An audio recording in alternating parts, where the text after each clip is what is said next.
pelajari, cuma saya berbagi aja. Oke.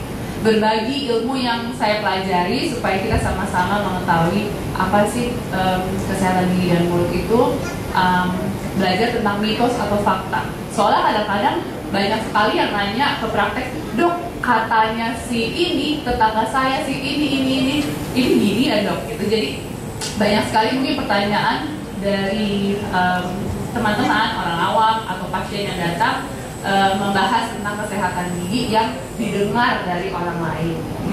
Nah, Bapak Ibu sekalian, saudara-saudara, kita bisa lihat di sini, ini adalah bagian ilustrasi dari organ tubuh kita, ya, organ tubuh pencernaan. Kalau kita makan, makanannya lewat mana dulu? Lewat mulut. Kalau kita minum, lewat mana dulu? Lewat mulut kan, Mas. Jadi ini adalah sistem atau bagan, atau kita bisa lihat lah ya, sistem pencernaan kita yang diawali dari mulut. Jadi kita setuju ya bahwa mulut itu adalah bagian dari organ yang penting juga dalam organ tubuh kita. Betul ya Bapak Ibu ya? Setuju ya? Nah, dari situ ini ayat yang sering sekali kita dengar tentang seminar kesehatan ya.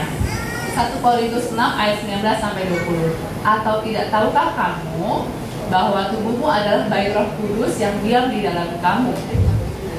Roh Kudus yang kamu peroleh dari Allah, dan bahwa kamu bukan milik kamu sendiri, sebab kamu telah dibeli dan harganya telah lunas dibayar. Karena itu muliakanlah Allah dengan tubuhmu. Jadi tadi kita setuju kalau gigi, mulut itu adalah bagian dari tubuh kita. Setuju ya? Bagian dari organ tubuh kita. Nah, firman Tuhan bilang, katakan kalau tubuh kita itu bukan punya kita sendiri, tetapi tubuh kita itu adalah bait Roh Kudus, Roh Suci. Jadi, apakah kita akan semena-mena atau tidak mengurusi atau tidak memperhatikan bagian dari gigi dan mulut kita? Kalau kita udah setuju tadi, kita sudah setuju kalau itu bagian organ yang penting dalam tubuh kita, dan kita setuju juga kalau itu adalah bait suci Tuhan yang telah Tuhan titipkan bagi kita. Apakah kita tidak rawat dengan baik? Gitu ya. Jadi itu poin pertama yang kita bisa ingat, yang kita bisa mungkin mulai dipikirkan ya dari sekarang, kalau boleh kita ingat-ingat malam hari ini. Health is a treasure. Jadi kesehatan itu adalah harta. Of all temporal possession, it is the most precious. Ini kata Ibu Ellen G. White di buku Counsels, Diet and Schools. Jadi harta yang paling berharga adalah keluarga ya, kalau kata keluarga Semarang. Tapi kalau di sini harta yang paling berharga adalah kesehatan. Kesehatan mahal banget. Ya, salah satunya kita tadi sudah setuju ya, poin yang slide pertama, kesehatan termasuk gigi dan mulut. Kadang-kadang kita lupakan. Jadi gigi dan mulut itu termasuk bagian tubuh kita yang harus kita jaga, karena tubuh kita adalah bait Roh. Nah, Bapak Ibu coba kita lihat. Ini orang yang ganteng semua, artis. Tapi kalau mereka senyum tanpa gigi, gimana? Gimana jadinya? Jadi ganteng tidak? Jadi enak gak dilihat? Agak kurang ya. Agak kurang ya saudara-saudara. Jadi memang gigi itu esensial. Tapi mungkin ada yang percaya dirinya tinggi ya, oke aja gitu ya. Tapi secara umum, kalau kita mau menyapa orang, kita mau mengabarkan Injil kepada orang, kita mau bertemu orang baru, kalau boleh memang Tuhan telah titipkan kita gigi yang lengkap, gigi yang baik, ya sebaiknya kita jaga gitu ya. Nah, ini adalah riset dari 2018, harusnya udah ada yang baru ya. Tapi dari sini aja dibilang kalau umur 5-6 tahun, ini anak Indonesia ya, ada 93%-nya udah bolong giginya. Jadi mungkin kalau Bapak Ibu lihat di SD di Indonesia ini, banyak anak yang udah geriwing gitu ya, kalau bahasa Jawa apa sih, kayak udah kropos, depannya hitam-hitam gitu. Itu banyak sekali saya temukan anak kecil, mungkin belum sekolah, usianya 3-4 tahun. Sangat sedih, kasihan, karena mau treatment atau mau kita lakukan tindakan juga akan susah karena usia segitu belum begitu mengerti kan kalau kita instruksikan. Tapi memang itu terjadi. Dikatakan juga 65 tahun ke atas, opung-opung, manula, kakek nenek ini banyak sekali bolongnya ini juga bermasalah dengan gigi 95%. Ini baru tahun 2018. Mungkin tahun ini udah ada keluarga baru lagi dan meningkat, bisa jadi ya. Jadi saya mau bahas malam ini ada fakta atau mitos. Kita interaksi ya, interaktif aja. Jadi Bapak Ibu sekalian, saya mau nanya, saat gigi sudah sangat sakit, berlubang, berarti ada uletnya tuh di dalam gigi. Pernah nggak ada yang bilang kayak gitu? Ada uletnya loh, nanti di dalam gigi itu udah busuk gitu. Ya, kira-kira itu mitos atau fakta? Fakta. Fakta. Ada yang bisa bilang lagi? Mitos kali ya. Kita lihat deh pelajarannya ya. Oke. Nah, ini adalah struktur anatomi gigi yang Tuhan telah titipkan bagi kita untuk kita jaga, gitu ya. Dari mulai, ini namanya email, bukan email ya. Email, itu yang putih-putih, itu keras seperti tulang. Keras banget, kokoh, padat. Tapi di dalamnya itu ada dentin yang melindungi persyarafan gigi kita. Jadi bayangin, Tuhan sudah berikan kita gigi yang susunannya itu rapi, tersusun baik, termineralisasi dengan baik, tapi kok ya bisa bolong juga ya ternyata. Nah, itu dia. Kenapa ya kita bisa Tuhan telah berikan kita gigi yang baik dengan struktur yang sangat baik gitu ya, tapi ternyata bisa juga rusak. Nah, ini adalah perbedaannya ya. Kalau gigi kita sudah ada masalah, gambarannya seperti ini Bapak Ibu. Jadi udah mulai ada bolong, memang ada bolong ya, ada celah, dia masuk ke dalam saluran kita punya syaraf nih. Jadi namanya ini email, dentinnya sudah diterobos sama bolong, berlubang sampai ke persyarafan. Nah, di saat seperti inilah Bapak Ibu mungkin sudah merasa nyut pada malam hari, terus makan panas dingin, aduh, meringis sendiri, terus carinya obat-obatan anti nyeri terus. Nah, disitulah terjadi adanya namanya pulpitis atau adanya sakit gigi. Oke. Jadi sebenarnya yang kayak ulet-ulet keluar dari gigi itu apa sih? Jadi mitos ya saudara-saudara sekalian, tidak ada ulet di gigi kita. Kalau busuk, yang busuk adalah struktur anatomi tadi yang Tuhan telah ciptakan, itu bisa jadi busuk karena asam, makan manis, tidak disikat, kemudian dia menjadi demineralisasi, akhirnya busuk sendiri.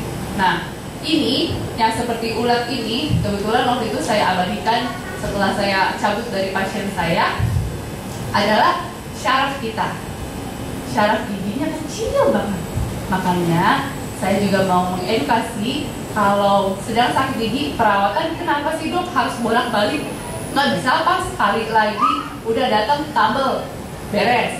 Aduh, sayang sekali nggak bisa Bapak Ibu sekalian, karena yang kita hadapi itu adalah syaraf yang kecil sejerimet itu.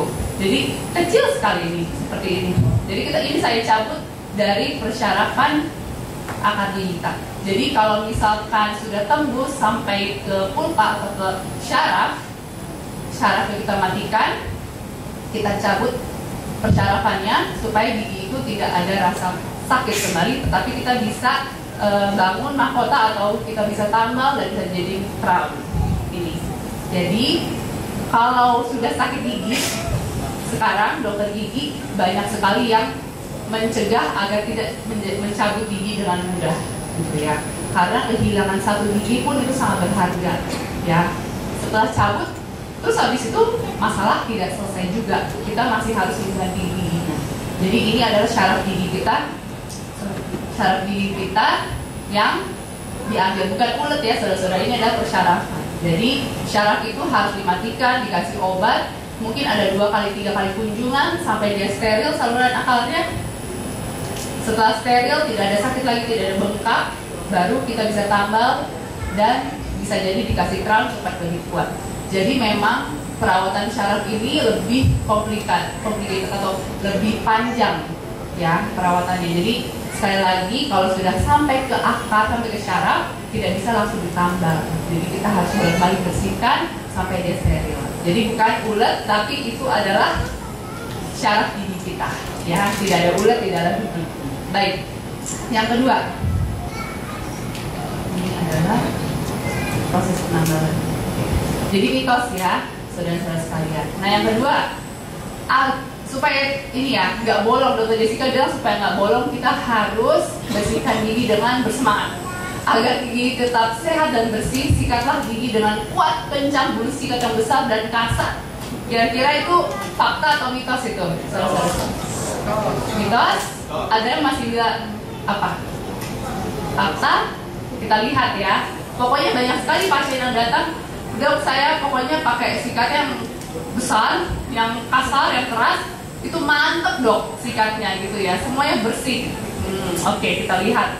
Apa sih? Ternyata dianjurkan, ini saya ambil dari jurnal kedokteran gigi juga, gerakannya itu 45 derajat mengarah dari gusi ke gigi. Jadi harus alon-alon, pelan-pelan ya. Sayang-sayang ini gusi dan gigi. Lihat kaca, tarik perlahan-lahan sedikit demi sedikit, durasinya 2-3 menit. Nah, kita tanya coba di sini, siapa yang sikat giginya mungkin cuma ada gimana ya? 10 detik. 15 detik. Ternyata dianjurkan dari jurnal memang 2-3 menit dengan cara yang tepat. Jadi wajib di depan kaca, jangan malu-malu ya, kita wajib ngaca gitu. Jangan pakai piling kalau sikat gigi ya. Nah, kemudian bulu sikatnya juga halus, yang soft, kepala sikatnya mengecil, dan ganti sikat gigi kita minimal maksimal 3 bulan sekali. Jadi jangan pelit-pelit ya sama sikat gigi ya, jangan sampai udah apa tuh sikatnya udah jeber gitu ya. Sayang nih masih bisa, tapi diganti ya 3 bulan sekali minimal, maksimal sorry. Lanjut, nah ini gambarannya dari pasien saya kebetulan di apa namanya dipergesar gitu gambarannya, kasihan tuh giginya jadi gusinya turun. Ya, nah daerah ini saudara-saudaraku sekalian ngilu sekali kalau udah kena es batu, udah makan es krim, udah ngiler kan, panas-panas gini sekarang Jakarta lagi panas, pengen makan es, terus kena es, giginya yang udah turun nih gusinya, aduh rasanya ini merinding sekali, langsung apa ya rasanya meringis sekali ya. Nah inilah akibat dari salah satunya ya dari faktor mekanis, yaitu mensikat gigi yang terlalu keras dan kencang gitu ya. Akibatnya gusi akan turun, namanya abrasi, bukan aja pantai ya, cuma ini gusi juga ada abrasi, sehingga ini sangat-sangat ngilu dirasakan. Nantinya bisa ditambal ataupun nanti bisa di perawatan syaraf, cuma kan lebih baik mencegah ya. Jadi ingat, sikat gigi dengan pelan-pelan saja, bulu sikat yang halus 45 derajat, jadi miringan sedikit dari gusi ke gigi. Ini adalah jenis sikat gigi dari zaman dulu kala sampai ada yang elektrik. Ini pilihan kita semua. Yang pasti caranya benar, pagi setelah sarapan, malam sebelum tidur. Durasinya adalah 2-3 menit. Kalau boleh 30 menit setelah kita makan baru kita sikat gigi. Gitu ya. Itu anjurannya. Ini teman-teman kita yang pakai kawat gigi juga ada sikat gigi khususnya. Jadi mitos, agar gigi kita tetap sehat dan bersih, sikatlah gigi dengan kencang dan kuat, bulu sikat yang besar dan kasar, itu adalah sebuah mitos. Oke, boleh diganti ya, kita punya pemikiran tentang sikat gigi. Ini secara general saja. Oke, ini juga sering sekali ditanyakan sama pasien. Aduh dok, saya udah sakit gigi, udah nggak bisa dirawat syaraf, tapi saya takut nanti abis cabut gigi kemana-mana lagi, saya jadi sakit lagi. Nah, cabut gigi atas, mata bisa menjadi buta karena syarafnya dicabut, terputus. Kira-kira mitos atau fakta ya saudara-saudara sekalian ya? Mitos ya. Baik, kita belajar ya. Kenapa sih ada sih efek buruknya sih kalau setelah pencabutan tuh apa gitu ya? Nah, ini adalah syaraf kita, syaraf gigi dari atas itu mata, maksilari adalah rahang atas, rahang bawah mandibula. Memang dia bersatu, satu cabang seperti ini. Oke. Tapi ini juga ada jurnal yang mengatakan ada temporary blindness setelah kita suntik anestesi. Nah, saudara-saudara sekalian, pernah nggak setelah mau dicabut nih, setelah persiapan mau cabut ternyata tensinya tinggi, nggak boleh cabut saat itu? Pernah ya? Ada yang punya pengalaman?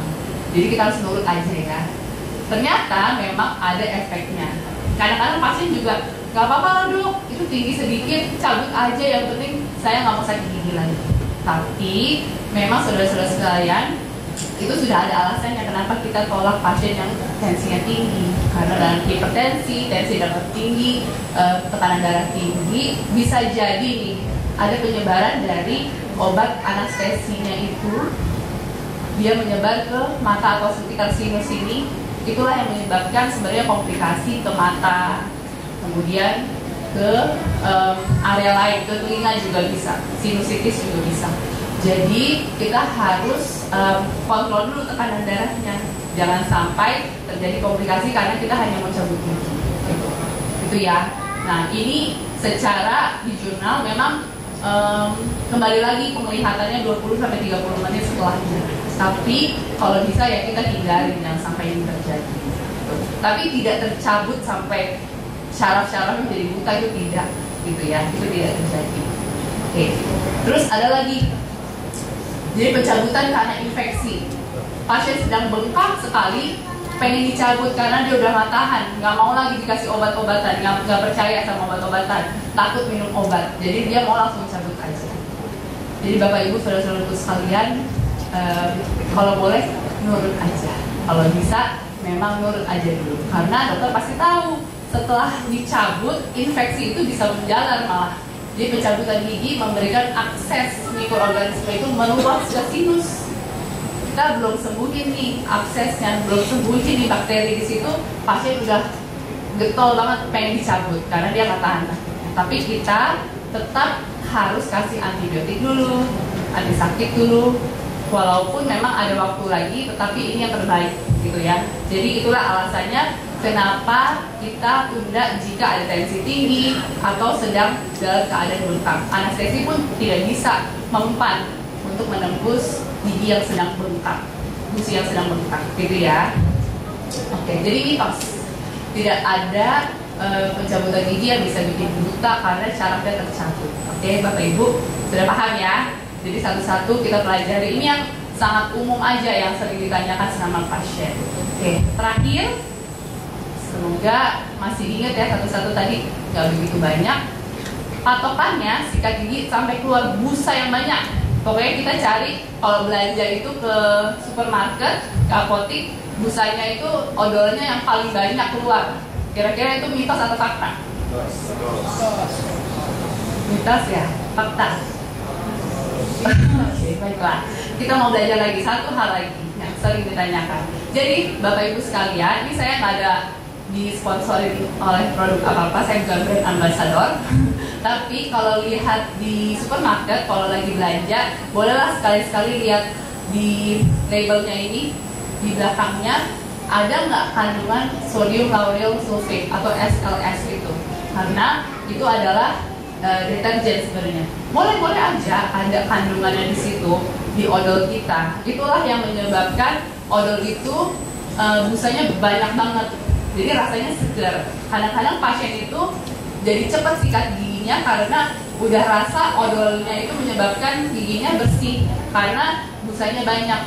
Tapi ternyata sikatnya nggak bersih karena nggak semua permukaan kena. Jadi dia rasa udah segar aja, berarti udah bersih. Tetapi ternyata banyak sisa makanan yang tertinggal, akhirnya tetap bolong aja giginya, gitu ya. Jadi si SLS ini diperoleh dari minyak kelapa sawit, mengalami proses kimia, proses ethylation, memiliki resiko kontaminasi yang bersifat karsinogenik. Sebenarnya kalau kandungannya itu terlalu banyak, nanti bisa bikin kenapa sih saya sering sariawan terus gitu. Jadi coba cek odolnya juga. selain cek ini ya kandungan vitamin kita, tapi coba cek odolnya, ganti odol dulu gitu. Kalau selalu sariawan terus, itu bisa jadi karena kandungan si SLS-nya ini atau sodium lauryl sulfate yang menimbulkan batas bahaya. Jadi kalau bisa memang kita ganti dan juga kita observasi karena bisa menyebabkan iritasi fusi. Jadi ini adalah tahapan sikat gigi. Jadi mitos ya. Jadi patokan sikat gigi itu sampai keluar busa yang banyak baru itu bersih, itu mitos. Jadi saudara-saudara sekalian, kita sudah belajar beberapa tentang ilmu kedokteran gigi secara general yang banyak ditanyakan. Dari sini saya harapkan kita lebih bisa mengerti dan juga aware atau lebih menyadari betapa pentingnya menjaga kesehatan gigi dan mulut kita, gitu ya. Itulah gunanya kami juga sebagai dokter gigi untuk mengedukasi kita masyarakat Indonesia, terutama apalagi jemaat kita ya yang sudah mau melayani Tuhan dengan tubuh kita. Tubuh kita itu adalah sahabat Tuhan yang suci. Masa sih kita nggak mau jaga juga bagian dari tubuh kita ini, gigi dan mulut gitu ya.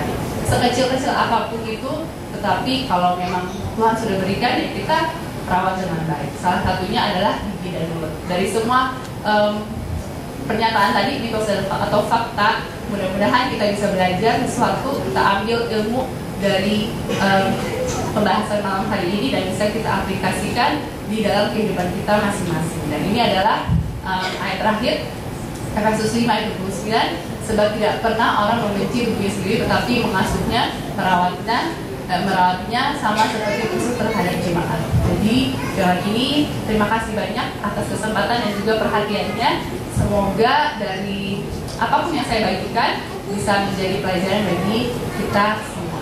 Terima kasih, Tuhan memberkati. Karena hanya di dalam Tuhan kita memiliki harapan yang kekal. Where there is faith.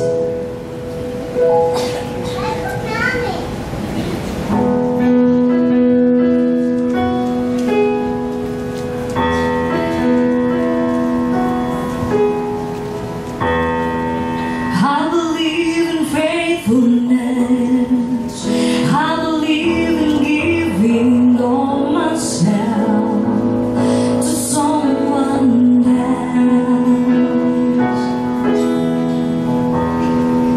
I believe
kembali di dalam acara KKR BWA Wilayah 10. Senang sekali diberikan kesempatan kepada Jemaat RCC. Kita boleh ambil bagian atau berpartisipasi di dalam KKR ini. Dan sebetulnya bagi saudara-saudara yang mungkin belum mengetahui ya, tapi sebagian besar saya yakin sudah mengenal RCC dengan baik. Tapi mungkin ada beberapa tamu-tamu yang hadir belum mengenal RCC. Ya, sebenarnya kami ini jemaat yang baru diorganisir 3 minggu yang lalu. Jadi kalau 3 minggu yang lalu artinya belum 1 bulan ya. Kalau di dalam kampus atau di dalam sekolah biasanya harus ada apa? Ospek ya, kan murid baru di wilayah 10. Tetapi saya yakin dan percaya di dalam pelayanan gak perlu ada ospek ya. Kalau ospek kan artinya, siapa yang tahu artinya ospek? Orientasi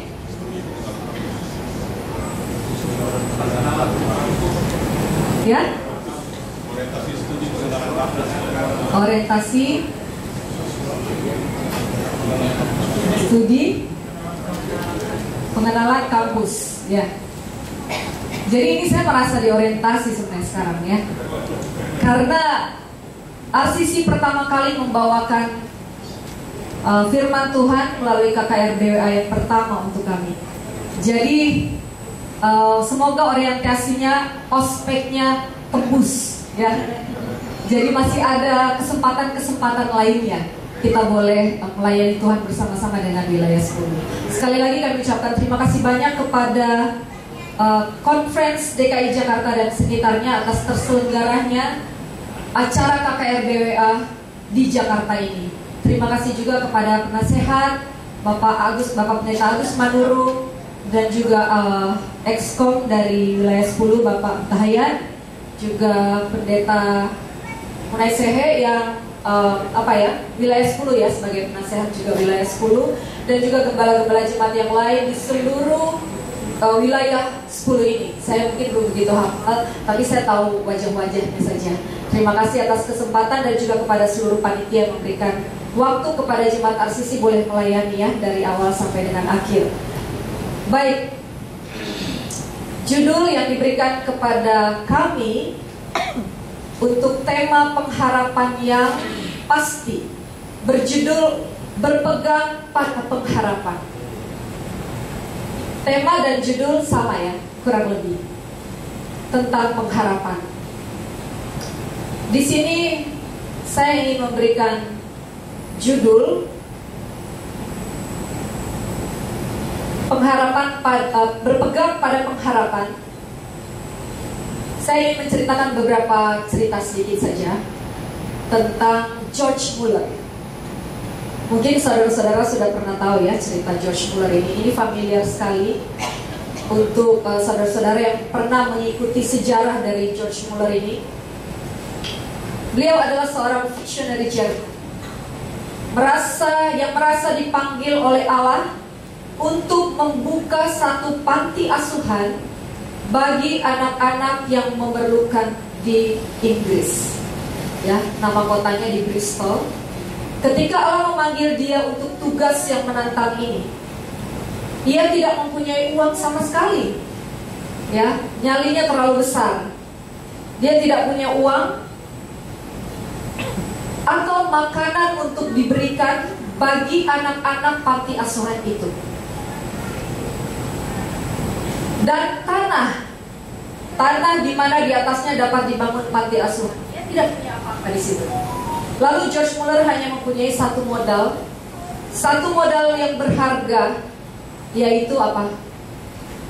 Yaitu iman kepada kehendak Allah dalam menjawab doa dan kesanggupannya untuk menyediakan keperluan bagi anak-anaknya. Muller telah dituntun dan didorong oleh satu janji Alkitabiah, mintalah dan kamu akan mendapat, di dalam buku Yohanes 16 ayat 24. Beliau ini adalah seorang pendeta Kristen ya. Ya, kita bisa baca lebih lengkap lagi di rumah di Wikipedia-nya. Beliau adalah seorang pendeta Inggris yang mendirikan panti asuhan. Ia telah merawat hampir 10.000 anak yatim piatu selama abad ke-19 dan sampai abad ke-21. Jadi dia hidup sampai umur 92 tahun. Dan pada waktu dia meninggal ada yang meneruskannya. Ya, ini luar biasa ya. Oke. Di sini ada quotes dari George Muller. Ia berkata, I believe God has heard my prayers. He will make it manifest in His own good time that He has heard me. I have recorded my petition that when God has answered them, His name will be glorified. Dia katakan, aku percaya Tuhan telah mendengar doaku. Dia akan mewujudkannya pada saat yang tepat, bahwa Dia telah mendengarkan aku. Saya telah mencatat permohonan saya ketika Tuhan menjawabnya, dan namanya akan dimuliakan. Ya. Lalu apa lagi? Dengan berdiri atas janji Allah yang kekal itu, berdoalah Muller. Ia percaya bahwa Allah sanggup melakukan perkara-perkara yang besar. Ia berdoa untuk meminta tanah dan Allah siapkan, ya. Ia berdoa mendapatkan uang, untuk mendapatkan uang Tuhan berikan. Untuk membangun panti asuhan itu dan Allah mendukungnya, ya. Dengan segera Muller memiliki 1.000 pada awal-awal ya. Awal-awal mula dia memiliki 1.000 anak yatim piatu yang berada di dalam pemeliharaannya. Muller juga memegang salah satu ayat dalam Filipi 4 ayat 6 sampai 7. Dikatakan, janganlah hendaknya kamu khawatir tentang apapun juga, ya. Tetapi nyatakanlah dalam segala hal keinginan hatimu kepada Allah dalam apa? Dalam doa dan permohonan dengan ucapan syukur. Saya suka kemarin ya, kita ada doa berantai, di mana setiap jam setiap jemaat punya ambil bagian untuk mendoakan semua jemaat yang ada, ya. Dan itu juga kita terapkan di dalam jemaat RCC. Kami selalu ada doa subuh dan Vesper, selalu kita akhiri dengan doa ACTS, ya. Doa ucapan syukur, pengakuan dosa, dan thanksgiving, terima kasih. Lalu pokok-pokok doa. Ini yang dilakukan oleh Muller juga tahun 18. Dia lahir tahun 1805. Jadi sudah lama dia lakukan ACTS juga, ya, zaman mereka. Nah sekarang di zaman kita pun ternyata berlaku ACTS itu, kita tetap lakukan, ya. Lalu merupakan satu tugas yang besar untuk menyediakan makanan. Kalau saya lihat ada beberapa orang tua zaman dulu, anaknya kan banyak ya, ada yang 7, ada yang 11 gitu. Terkadang saya berpikir, wah gimana ya kasih makan mereka. Sekarang aja, zaman sekarang anak 3 aja kata mereka tuh udah banyak banget pengeluarannya, belum makan, belum pakaian, dan kebutuhan sekolah lainnya. Tapi Muller, dia memiliki 1.000 anak yang ia siapkan untuk disediakan makanan, pakaian, dan keperluan-keperluan hidup bagi anak-anak ini. Ini mulia sekali ya, hatinya mulia sekali. Jadi kebutuhan sandang, pangan, dan papan dia siapkan. Apakah dia menjadi miskin? Kita lihat ya. Apa yang menjadikan tugas itu bahkan menjadi lebih sukar adalah kebijakan Muller sendiri untuk tidak pernah menyatakan keperluannya kepada orang lain, ya. Tetapi untuk percaya bahwa jika ia berbicara kepada Allah di dalam doa, Allah akan menggugah seseorang untuk menyediakan keperluan tertentu itu Dan ini adalah sungguh suatu iman yang sukar dibayangkan. Banyak sekali orang yang tergerak tanpa kita minta, hanya dengan berdoa saja. Banyak orang-orang yang terpanggil untuk membantu, ya, tanpa memberikan proposal atau ini dong, bantu dong, tanpa berbicara. Ini hebatnya ya George Muller. Dalam jurnal doanya, Muller menceritakan suatu episode ketika ia tidak mempunyai makanan untuk sarapan pagi bagi anak-anak yatim itu. Ia meminta anak-anak itu untuk datang ke tempat di tempat mereka di meja, dan dengan percaya berterima kasih kepada Allah karena memberikan bagi mereka makanan pagi yang menyehatkan. Tentu kita tahu bersama ya, makanan yang sehat itu yang mana? Ya, itu nggak murah kalau zaman sekarang. Ya, kalau makanan-makanan sehat, ya buah-buahan sekarang di all fresh sudah mahal banget ya. Pada akhir dari doanya, ini sementara berdoa dan di akhir doanya, suatu ketukan keras di pintu memberitahukan tentang kedatangan seorang tukang roti yang hendak meminta maaf. Mungkin ada kesalahan ya pada waktu itu ya.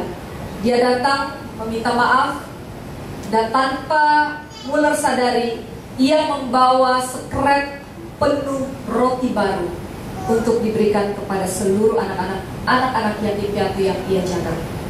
Ya, luar biasa berkat Tuhan yang tak terduga. Berikutnya, menurut Muller, pelayanannya dalam memelihara anak-anak yatim itu adalah hal utama yang kedua. Jadi apa yang pertama? Kenapa itu jadi yang kedua? Kalau kita dengar dari ceritanya kan seperti dia fokus sekali dengan bagaimana dia memelihara anak-anak yatim piatu ini. Tetapi ia katakan apa? Pelayanan saya untuk memelihara anak-anak yatim ini adalah hal utama yang nomor 2. Ia mengakui bahwa alasan yang pertama yang ia tujukan adalah keterlibatannya dalam pelayanan ini adalah untuk membuktikan bagi generasi modern, generasi kita tentunya ya, yang tidak percaya bahwa Allah sanggup untuk menyediakan keperluan harian kita sebagai jawaban atas doa. Kalau saudara-saudara tahu, mungkin kalau dilihat dari cover dari anggota jemaat RCC kalau berdiri di depan, wah kayaknya senyum ya. Jemaat RCC ini kan baru diorganisir, senyum dan sepertinya semangat. Tetapi di balik senyum kami juga punya struggle. Ya, sama seperti yang Muller alami ya. Waktu kami masih menjadi perkumpulan, ada waktunya kami harus beribadah di onsite. Ya, kita beribadah di onsite. Tadinya biasanya online, tapi kami putuskan untuk bisa beribadah di secara langsung seperti ini, ya. Secara langsung seperti ini. Jadi kita mikir, tapi di mana nih bro? Ya, Bro BJ, Pastor Heski, Bro Jai dan teman-teman lainnya di mana? Kita nggak tahu nih di mana. Tempat yang lalu kita udah nggak bisa, ya. Lalu kita coba cari-cari. Ya. Saya yakin ini bukan karena manusia, tapi karena tuntunan Tuhan yang Tuhan berikan kepada kita semua, di mana kita bergumul, kita berdoa tiada hentinya seperti Muller. Kita hanya modalkan apa?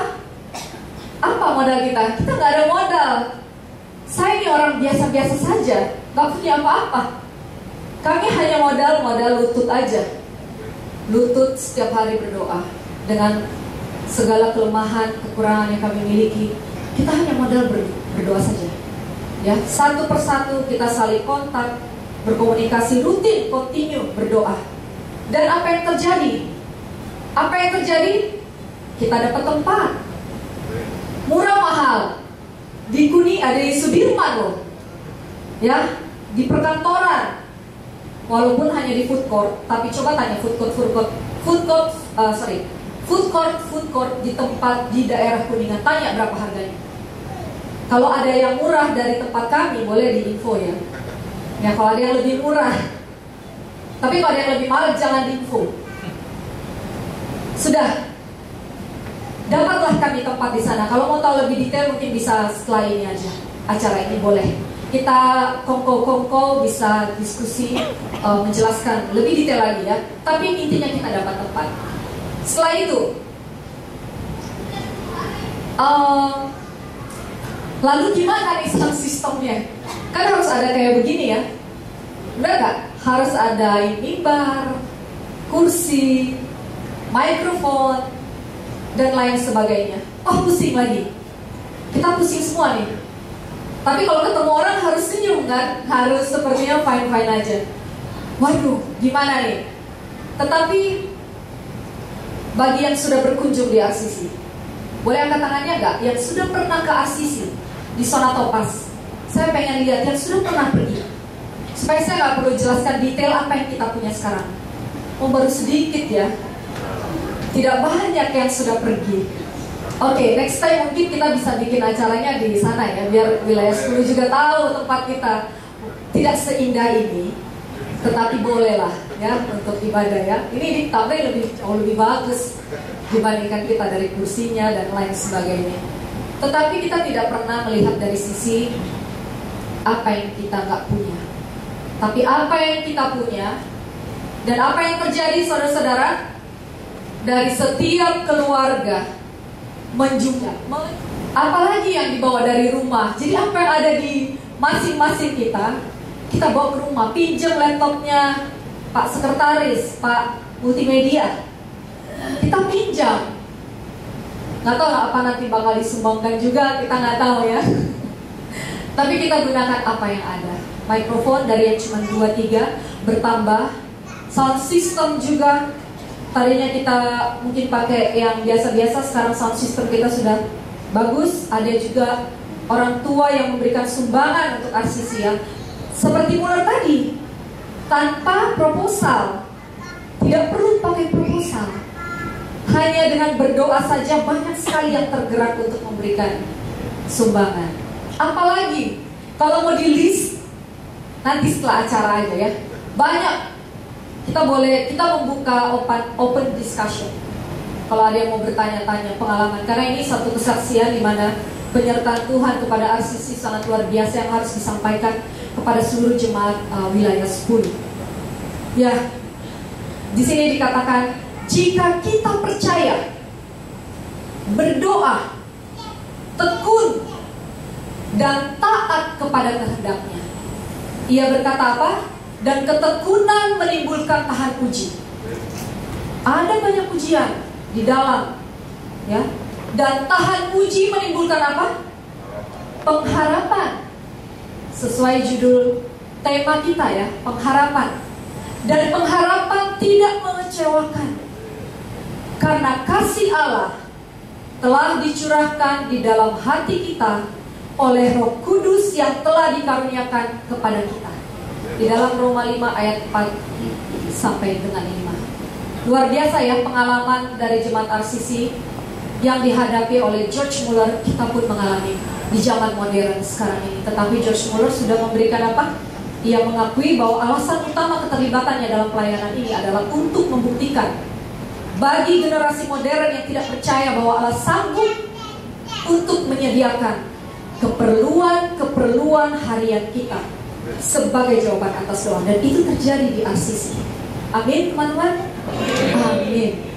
Next, apalagi kita kembali ke Alkitab ya. Di dalam buku Markus 9 ada satu krisis iman di sini.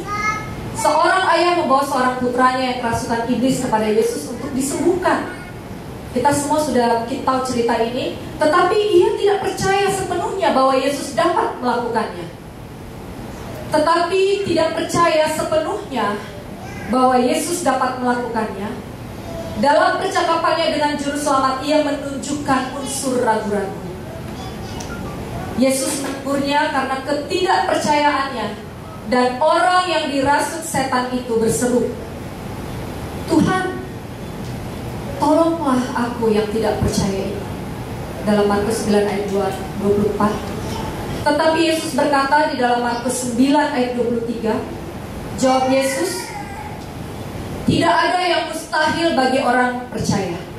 Ya, sering kita tidak percaya Allah dapat dipercaya untuk menggenapinya janjinya pada kita.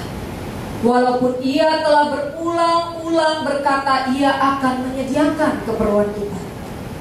Sama halnya dengan kalau kita berdoa langsung gak jawab ya. Terkadang kita lupa. Tuhan bilang sabar aja. Ia berulang-ulang katakan Ia akan menyediakan keperluan kita. Gak perlu khawatir. Ya, gue gak mau isi persembahan deh, gue gak mau kasih perpuluhan dulu, pakai dulu aja. Soalnya apa? Takut kurang nih. Kita bisa gak makan, bisa gak jalan, bisa gak kesana, bisa gak beli itu, gak beli ini. Tunda dulu deh. Kita gak usah ngasih dulu lah. Soalnya kita lagi ada keperluan-keperluan yang lain. Karena takut ya, takut akhir bulan gak makan. Kenapa kita harus takut akhir bulan kita gak makan? Ya. Di sini ada cerita dua gadis kecil sedang menghitung uang receh mereka. Yang satu berkata, aku ada 5 rupiah nih. Yang satu lagi berkata, aku ada 10 rupiah dong. Terus anak yang gadis kecil bilang, tidak, engkau hanya ada 5 rupiah, sama dengan yang ada padaku. Tetapi gadis kecil yang kedua dengan cepat dia menjawab, ayahku mengatakan bahwa ketika ia pulang malam ini, ia akan memberiku 5 rupiah. Dengan demikian aku punya 10 rupiah. Bayangin ya, bapaknya belum pulang, tapi kemarin bapaknya berjanji mau kasih 5 rupiah lagi. Tetapi dia percaya kalau bapaknya pulang sebentar malam, uangnya menjadi 10 rupiah. Kita belajar dari anak gadis kecil ini, bagaimana iman gadis kecil itu memberinya bukti terhadap apa yang ia belum lihat. Dia belum terima 5 rupiahnya, bapaknya belum pulang. Dan ia memperhitungkannya. Oleh sebab itu telah dijanjikan oleh siapa? Oleh ayahnya. Dia percaya sama Tuhan. Dia percaya sama bapaknya, bahwa bapaknya pasti akan kasih 5 rupiah. Makanya dia akan 2 kali lipat uang yang ia miliki. Di dalam 1 Raja-Raja 17 ayat 1 sampai dengan 24. Untuk lebih jelas saudara-saudara boleh baca di rumah ya. Ini tentang Nabi Elia dan seorang janda Sarfat. Alkitab mencatat cerita-cerita tentang orang-orang kudus yang setia dan berkat-berkat diperoleh atas kesetiaan mereka. Kisah tentang janda di Sarfat adalah salah satu cerita nyata di dalam Alkitab. Ya, kesetiaannya merupakan contoh yang ditempatkan oleh Tuhan dalam khotbahnya yang berkuasa. Dikatakan dalam Lukas 4 ayat 25 dan 26, dan aku berkata kepadamu, dan kataku, kata Yesus, ini benar, pada zaman Elia terdapat banyak perempuan janda di Israel ketika langit tertutup selama 3 tahun dan 6 bulan. Dan ketika bahaya kelaparan yang hebat menimpa seluruh negeri, tetapi Elia diutus bukan kepada salah seorang dari mereka, melainkan kepada seorang perempuan janda di Sarfat. Ya, kenapa ke Sarfat? Kenapa Elia disuruh Tuhan ke Sarfat? Di tanah Sidon. Kenyataan bahwa perempuan ini bukanlah seorang Israel membuat dia berdiri menonjol di dalam catatan tentang iman. Ya, janda Sarfat ini menjadi salah satu hot topic. Yesus menonjolkannya sendiri sebagai satu contoh pelajaran tentang kesetiaan. Kesetiaannya seperti apa? Coba kita lihat ya. Janda Sarfat memandang sia-sia langit, mencari tanda akan datangnya hujan. Karena pada waktu itu hujan tidak kunjung datang hujan selama bertahun-tahun. Sebenarnya di Jakarta juga sama ya. DKI Jakarta dan sekitar Jagorawi, saya nggak tahu daerah lainnya, tapi untuk Jagorawi, Jakarta, Bogor, Tangerang, Banten, itu saat ini belum ada hujan. Tapi saudara-saudara tahu apa yang terjadi pada waktu saya dalam perjalanan ke sini? Di Cibubur hujan, banget. Saya heran sampai di Tamrin, sampai di Jakarta kok kering. Pas saya keluar rumah, itu hujannya gede banget ya. Saya tuh sampai pikir, wah kenapa nih? Bahaya nih kalau Cibubur sampai hujan. Kenapa? Macetnya itu. Ini bukan alasan ya. Bukan alasan untuk bilang, wah kamu late. Bukan. Itu bukan no excuse. Tapi memang benar, Cibubur itu kalau sampai hujan gede ya, itu akan macet. Macetnya luar biasa. Bagi yang udah pernah tinggal di Cibubur pasti tahu ya. Apalagi sebelum ada tol baru. Jadi apa? Kekeringan terjadi. Di Unai, kalau saudara-saudara pernah lihat di sosial media di Unai, karena saking panasnya Jakarta ini, sahabat saya, dia sedang membersihkan halaman rumahnya. Gak lama kemudian, 1 jam kemudian dia balik, rumputnya kebakar sendiri. Saking panasnya ya. Sampai dia berikan announcement di sosial media bahwa hati-hati dalam mengumpulkan rumput karena nanti akan terbakar dengan sendirinya tanpa menyalakan apa? Korek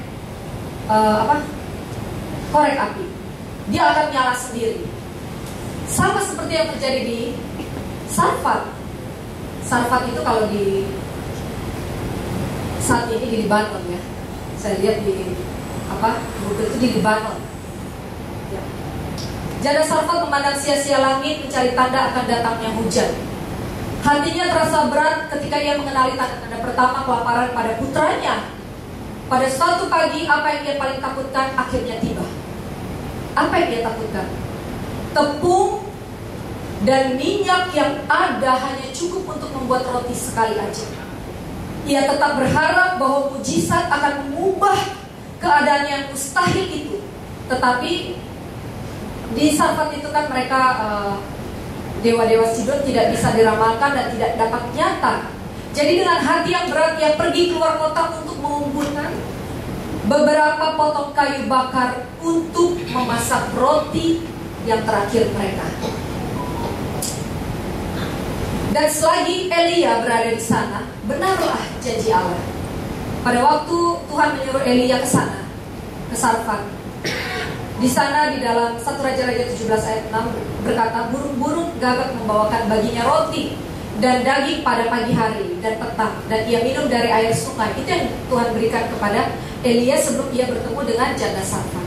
Tetapi sesudah beberapa waktu ketika sungai itu kering, ya, sungai itu kering, Allah berbicara kepada Elia, pergilah ke Sarfat di wilayah Sidon dan tinggallah di sana. Aku sudah memerintahkan seorang janda di tempat itu untuk menyediakan makanan bagimu. Jadi berangkatlah ia ke Sarfat di dalam 1 Raja-Raja 17 ayat 7 sampai dengan 10. Janda Sarfat memberikan air minum kepada seorang asing bukanlah suatu masalah, ya.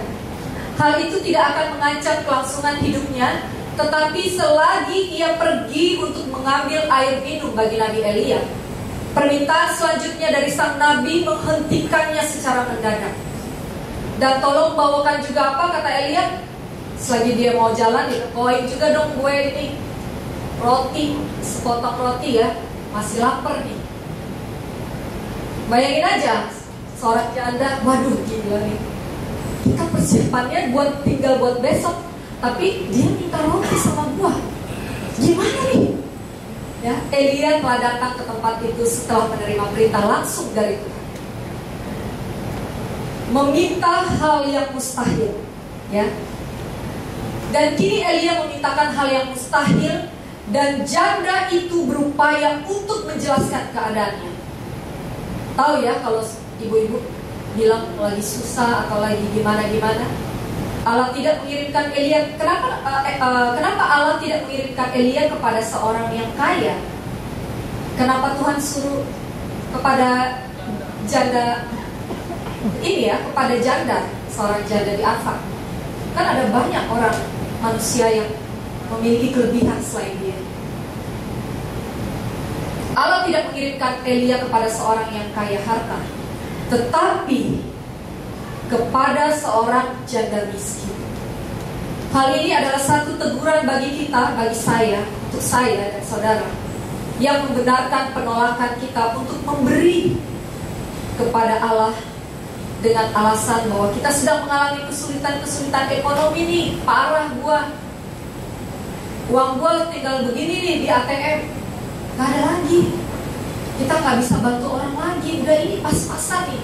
Gimana kita mau bantu orang, kita aja butuh bantuan. Uangnya tinggal berapa di ATM? 50.000. Potong admin tiap bulan berapa tuh? Udah kepotong-kepotong tiap bulan, ya. Tetapi di dalam 1 Raja-Raja 17 ayat 12, demi Tuhan Allahmu yang hidup, sesungguhnya tidak ada roti padaku sedikit pun kecuali genggaman tepung dalam tempayan dan sedikit minyak dalam buli-buli. Dia bilang sama Nabi Elia, tinggal ini. Setelah ini saya mati. Saya punya anak 1, kata janda Sarfat ini. Dalam Alkitab tidak disebutkan ya nama janda ini siapa. Dan sekarang aku sedang mengumpulkan 2-3 potong kayu api, kemudian aku mau pulang dan mengolahnya bagiku dan bagi anakku. Dan setelah kami memakannya, maka kami akan mati. Kesian ya. Seandainya saya di posisi janda itu, saya bilang sama teman-teman RCC, guys, ini tinggal buat terakhir, gue gak bisa bawa makanan lagi. Besok ini yang terakhir yang saya punya. Kalian gak kasihan? Kasihan gak ke saya? Kasihan dong ya. Pasti kalian nyumbang dong. Kan kasihan gak makan. Tiba-tiba Gojek bagi yang gak punya duit, tiba-tiba jadi baik hati ya, pay later. Ya bisa pay later kan, kirimin deh si Kak Ferry nih makanan, biarpun saya gak ada duit nanti pay later aja. Ya hebat sekali zaman sekarang, masih bisa menolong orang dengan hal itu. Tetapi pada waktu janda ini menyampaikan kesulitannya, saya tidak punya apa-apa lagi selain ini, dan ini terakhir untuk saya dan anak saya makan. Setelah kita makan, maka kami akan mati, ya, entah mati karena sakit atau mati karena kelaparan. Dengan menggunakan terminologi demi Allahmu yang hidup, ia sedang membuat suatu ungkapan untuk mengatakan hal yang benar, ya. Artinya janda ini berkata jujur, memang tinggal itu yang ia miliki. Apa yang janda itu ungkapkan adalah kenyataan dari keadaan hidupnya. Ia masih merasa khawatir dan tidak mungkin untuk berbagi. Iyalah, saya juga mungkin kalau pada saat di posisi janda ini, gak mungkin saya berbagi. Ngasih persembahan aja gak mungkin, ya. Soalnya udah tinggal itu, gak ada lagi. Saya takut gak makan, gak bisa beli apa-apa, gak bisa beli kebutuhan pangan, papan, ya, gak bisa bayar Grab, gak bisa beli bensin dan lain sebagainya, karena tinggal itu uang saya. Elia berkata kepadanya, janganlah takut, pulanglah, buatlah seperti yang kau katakan, tetapi buatlah lebih dahulu bagiku sepotong roti bundar kecil daripadanya, dan bawalah kepadaku. Kemudian barulah kau buat bagiku dan bagi anakmu. Sebab beginilah firman Tuhan Allah Israel, tepung dalam tempayan itu tidak akan habis, ya, tidak akan habis, dan minyak dalam buli-buli itu pun tidak akan berkurang sampai pada waktu Tuhan memberikan hujan ke atas muka bumi. Ini janji Tuhan, loh. Janji Tuhan di dalam 1 Raja-Raja 17 ayat 13 dan 14. Apa terjadi gak perkataan ini, firman Tuhan? Apakah tepung dan tempayannya bertambah atau habis? Selagi Elia berbicara, janda itu mulai melihat batasan-batasan dari pengurangan matematikanya. Biasakan kita kalau ada hitung-hitung, apalagi kalau uang, pasti kita bakal ada kalkulator, ya. Hitung-hitung nih, matematikanya jalan, dan memutuskan untuk merangkul perkalian aritmatika sorga. Ya, aduh perpuluhan saya nih, tahan dulu lah. Untuk saat ini yang penting kan saya udah kasih persembahan per sebulan, udahlah itu aja, gak usah lah bantu-bantu orang dulu. Yang penting kan saya udah rajin kasih persembahan per bulan, gak usah lah.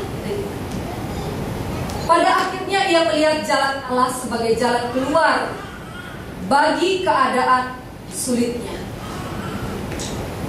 Berpegang pada pengharapan, judul pada malam hari ini, malam ketiga. Di balik kisah janda Sarfat, seorang perempuan unik di mata Tuhan ini adalah pelajaran yang penting yang dapat diteladani dan baik untuk membangun prinsip hidup Kristen yang alkitabiah. Tuhan melalui penulis kitab Raja-Raja ini ingin menunjukkan kepada para pembaca, pada kita semua, pada saya, bahwa masih ada iman yang benar. Bahkan iman ini muncul bukan dari bangsa pilihannya loh, bukan dari bangsa pilihannya yang menolaknya dan malah ikut-ikutan dengan bangsa lain, tetapi muncul dari bangsa. Ia adalah seorang dari Sarfat atau dari Sidon, seorang janda miskin dan tidak mempunyai harapan untuk kelangsungan hidup. Kita sekarang berada di kota besar. Ada banyak tantangan-tantangan hidup di dalam kota besar ini ya. Dengan cara kita melihat kehidupan di kota besar akan sangat mempengaruhi. Tetapi seperti janda Sarfat ini, walaupun dia berada di dalam lingkungan yang benar-benar mengerikan, tetapi dia punya iman yang teguh. Dia punya satu pengharapan, dia punya satu keyakinan. Ini penting untuk mengerti bahwa seorang janda ini dikatakan tidak memiliki harapan untuk kelangsungan hidupnya. Karena dia bilang kan habis dia makan, ya udah itu. Saya setelah itu juga mati. Menurut catatan ayat 12, si janda ini hanya memiliki 5. Ada 5 ya. Yang pertama adalah satu anak yang sakit keras, anak tunggal. Kedua, segenggam tepung bukan roti ya, segenggam loh. Kalau tangan saya kecil nih, kalau tangan yang ini nih gede. Segenggam artinya banyak ya. Hanya segenggam tepung, bukan roti. Sedikit minyak dalam buli-buli. Yang ketiga. Lalu yang keempat, sedikit air dalam kendi. Dan yang kelima, 2-3 potong kayu api yang berhasil ia kumpulkan. Hanya itu yang dia punya. Ya, kalau mungkin di kampung-kampung cari kayu ada, kalau di kota dilarang menebang loh, pohon ada undang-undangnya, nggak boleh. Udah nggak ada lagi bakar-bakaran ya. Data ini menandakan, 5 data ini menandakan bahwa ia hidup tanpa harapan lagi. Ya, menyedihkan ya. Demikian juga diakui oleh dirinya dengan pernyataan yang memilukan. Dan setelah kami memakannya maka kami akan mati. Aduh, saya juga waktu baca ini, saya juga ini ya berkaca-kaca ya, mencoba berada di posisi dia. Seandainya saya seperti itu. Jadi saya belajar tapi kena juga gitu ya. Hati saya juga teriris-iris gitu mendengar cerita ini. Tapi ketika sang janda memutuskan untuk mendahulukan Allah, lihat, ia mengalami 3 berkat. Berkat apa aja itu? Kita lihat ya. Pertama, berkat yang dialami tersedianya makanan harian bagi dirinya dan keluarganya. Artinya keluarganya banyak ya. Bukan hanya anaknya saja, mungkin tetangga-tetangganya, saudara-saudaranya, teman-temannya. Maka perempuan itu dan dia segera serta anak perempuan itu mendapatkan makanan beberapa waktu lamanya. Tepung dalam tempayan itu tidak habis-habis, dan minyak dalam buli-buli itu tidak berkurang sedikit pun, seperti firman Tuhan yang diucapkan dengan perantaraan Elia. Si janda Sarfat dari Sidon yang hidup di tengah-tengah para penyembah Baal ini, justru ia mempercayai Elia, ya, Elia sebagai nabi utusan Tuhan dengan pengakuan imannya, demi Tuhan Allahmu yang hidup, dalam 1 Raja-Raja 17 ayat 12. Rupanya ia memiliki pengetahuan tentang Allah Israel, Allah yang hidup itu. Maka inilah alasan utama mengapa Tuhan memilih dia. Mengapa Tuhan memilih janda Sarfat? Karena Tuhan melihat sesuatu yang luar biasa, yang luar biasa pada janda ini, janda miskin ini. Makanya saudara-saudara, kalau di Jakarta ini atau ada keluarga kita, ada saudara-saudara kita yang janda, bantulah. Tanpa diminta, kalau kalian tergerak hatinya melihat janda, bantu saja. Gak usah takut habis uang. Gak usah takut habis atau kita merasa berkekurangan, jangan. Bantu saja ya. Makanya kenapa dalam Alkitab contohnya janda bukan Buddha ya.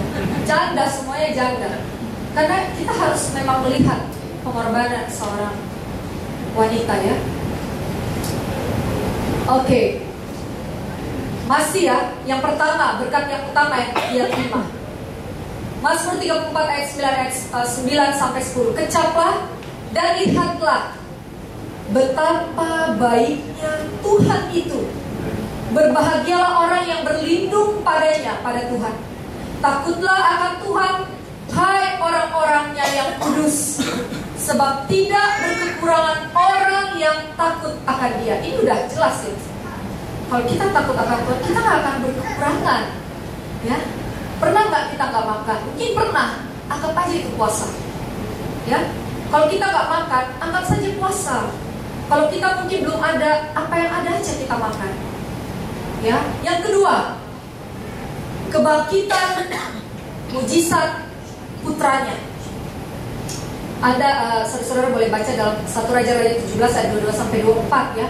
Allah mempertunjukkan satu mujizat yang jarang terjadi sebagai upah atas kesetiaannya. Atas kesetiaannya. Kemarin kalau ada yang mengikuti seminar pembicara Ibu Tobi, ya, Ibu Tobi menerima upah kesembuhan yang tadinya harus apa? Harus di radiasi ya. Tetapi setelah diperiksa apa? Gak perlu. Salah diagnosa. Tadinya harus radiasi cancer. Gak perlu. Ini luar biasa sekali. Ya, ini nyata di dunia modern sekarang ini ya. Dalam ia percaya bahwa Allah akan mengatasi permasalahannya. Sungguh benarlah hal ini. Semakin besar krisis itu, semakin besar peluang bersaksi dengan nyata tentang kebesaran Allah. Ya, di dalam 1 Raja-Raja 17 ayat 22 dan 24. Yang ketiga, hal yang Janda Safat dapat adalah pengetahuan dan pemahaman yang benar tentang Allah Israel. Perkataan-perkataan sang janda kepada Elia telah menyatakan pengalaman ini.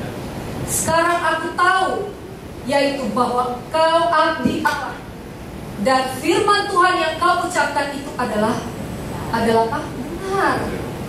Ya, dalam 1 Raja-Raja 17 ayat 24. Itulah berkat pengetahuan yang diberikan kepada Tuhan, pemahaman yang benar terhadap Allah Israel.